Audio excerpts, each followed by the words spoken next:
इंदौर में पिछले दिनों एक सरकारी स्कूल में स्वास्थ्य विभाग द्वारा आयरन की दवा पिलाई जाने के बाद दवा पीने वाली छात्रा की तबीयत बिगड़ी और छात्र को इंदौर के चाचा नेहरू अस्पताल में भर्ती किया गया। पूरे मामले को लेकर रविवार रेसिडेंसी कोठी में एनसीपीसीआर सदस्य डॉक्टर दिव्या गुप्ता द्वारा स्वास्थ्य विभाग के अधिकारियों और सीएमएचओ के साथ एक बैठक आयोजित की गई। बैठक का उद्देश्य पिछले दिनों दवा पिलाई जाने के कारण छात्र की हालत खराब होना था।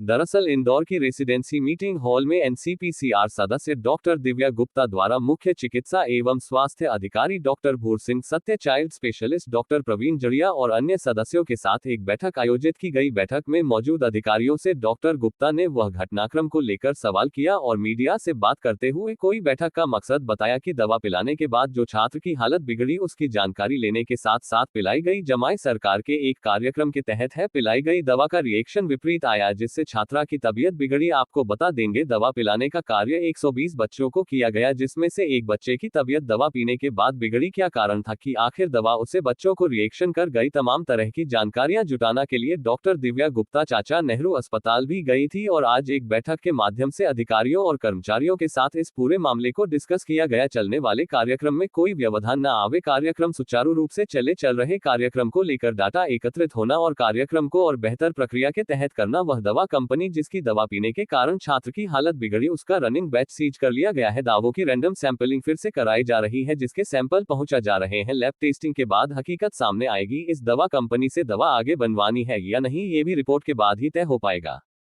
देखिए, मेरा निवेदन ये था कि उस बच्चे को तो हमको जानकारी लेनी ही है कि उसके साथ क्या हुआ और क्यों हुआ, लेकिन ये हमारा सरकार का एक एनीमिया का कार्यक्रम है जिसमें हम बच्चों को आयरन डेफिशिएंसी को मान के उनको दवाई पिलाई जाती है।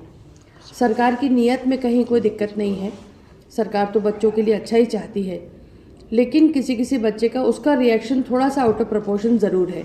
जहाँ 120 बच्चों को दवा पिलाई गई, एक बच्चे में रिएक्शन हुआ है, उसका रिएक्शन का कारण क्या रहा, क्यों रहा, इतना रिएक्शन अनुपात के अनुरूप नहीं पर थोड़ा उससे ज़्यादा क्यों हुआ, इस बात की जानकारी लेने के लिए मैं चाचा नेहरू भी गई थी, बच्चे से मिली भी हूँ और डॉक्टरों से भी जानकारी ली है। इस कार्यक्रम में कहीं और कोई व्यवधान तो नहीं आना चाहिए। कैसे हम और उसको सुचारू कर सकते हैं, किस तरह से उसको और साइंटिफिक बना सकते हैं, किस तरह से उसमें डेटा कलेक्शन और एनीमिया को किस तरह से सुधारा जा सकता है, इस बारे में थोड़ा संज्ञान लिया है। वो दवा कंपनी जिसका ये दवाई पिलाने के कारण तकलीफ़ हुई है उसका बैच हमने सीज़ कर लिया है। रैंडम सैम्पलिंग के लिए इन सारी दवाओं को थोड़ा सा हम फिर वापस लैब भेज रहे हैं ताकि उसके लैब में भी हम पता कर सकें कि क्या दिक्कत आई।